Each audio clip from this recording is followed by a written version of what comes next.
From the mountainous ancient kingdom of Wallachia, in what is now modern Romania, a man emerged who would excel himself in devising innovative methods of torture and mass murder. He had power of life and death over all of his subjects. He inspired a marvelous horror story, and it's an unusual horror story in that it was real. In a bloody 6-year reign, the ruler of this kingdom brought terror to citizens and foreigners alike. Prince Vlad Dracula was more than just the inspiration for the bloodthirsty vampire of legend. To this day, he's still referred to as Vlad Tepes, Vlad the Impaler, in memory of his favorite method of killing.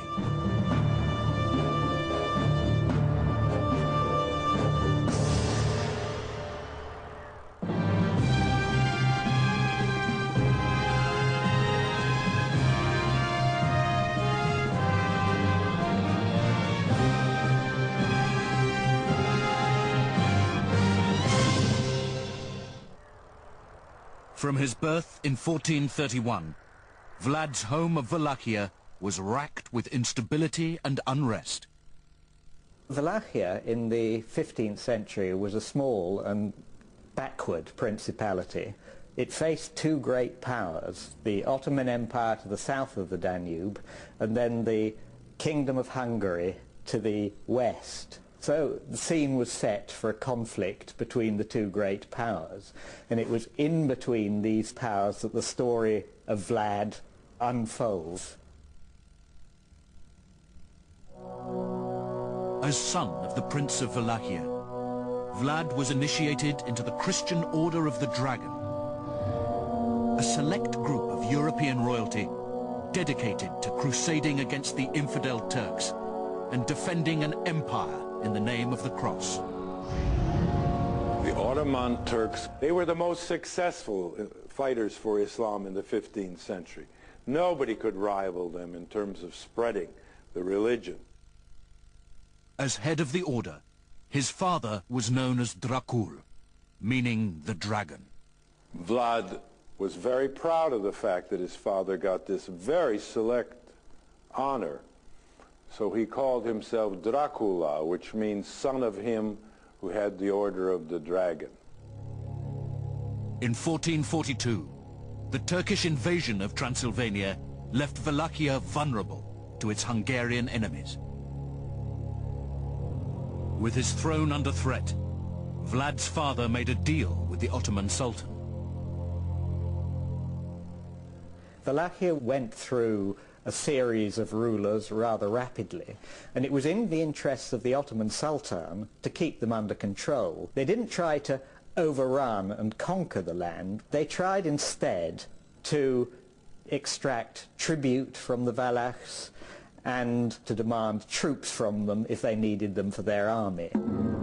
To seal the deal, Vlad's father sent his 2 young sons as tribute to the Sultan in Adrianople, right into the lion's den. You had to leave an insurance policy. And the best insurance in this case was to leave your 2 sons on the premise that you wouldn't dare go to war and risk the lives of your sons. But as a matter of fact, the father did and knew what he was doing. We have a letter from the father to the citizens of the town in Transylvania saying, "How can you doubt my convictions? I've sacrificed my own sons in the Christian cause." Vlad was 13 and a hostage in a strange land. You have to think about this for a moment. Look, you're a young boy, your father leaves you, you're bereft of your mother, mother goes back with the father. You're among these Turks. You don't know Turkish. You don't know Islam. You're a Christian. I mean, it's a strange place, this weird religion. It definitely has affected him as a teenager. It could not have not affected his way of thinking. He had this hatred very much imprinted in him and this desire of revenge. Vlad's growing sense of abandonment and betrayal spawned a severe hatred for the Sultan and his court. The Sultan's eye was fixed firmly on Vlad and Radu as potential puppet rulers. They were being primed to take their native throne in the name of Islam. But Vlad was studying the enemy and biding his time. The most important thing was probably military, and I suspect that Vlad and Radu would have had a good military training in the Ottoman court. They would learn about warfare, particularly riding, how to fire a bow, swordsmanship, because being a member of the ruling class, which is what they were destined to become, meant also that you had to fight on the battlefield, and indeed you had to lead armies. And having learnt that, then they would have to learn the rudiments of Islam. It was here that Vlad witnessed the fear-inducing effect of public execution. Generally, executions were fairly public, because the whole purpose of them was to show the power of the Sultan and also to encourage people not to step out of line. Unlike Vlad, Radu had become fully indoctrinated into Ottoman culture and its army. His younger brother has given in to the Sultan and gone over to the Sultan and becomes a minion, a puppet. Vlad's motive primarily is to stop Islam and to maintain the independence as far as he could of his native Wallachia. He wanted to be ruler. His brother really accepted the Turkish way of life. He wasn't interested in war. Radu was not. He was interested in just being a prince and being pampered and leading the easy life.